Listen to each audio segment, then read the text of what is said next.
वो खुशबू ता क़यामत बिखेरते रहेंगे। आज भी हम यहां सब फैज लेने के लिए आए हैं।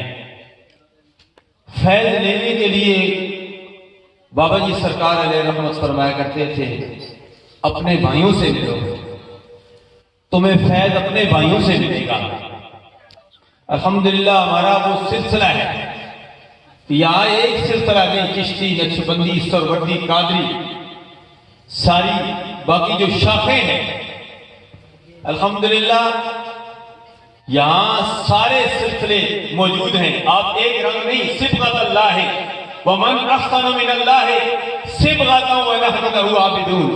एक रंग नहीं, बहुत सारे रंग आप देख रहे हैं। इन सब रंगों की निस्बत सरकार अक़ीदा सल्लल्लाहु अलैहि वसल्लम के साथ है।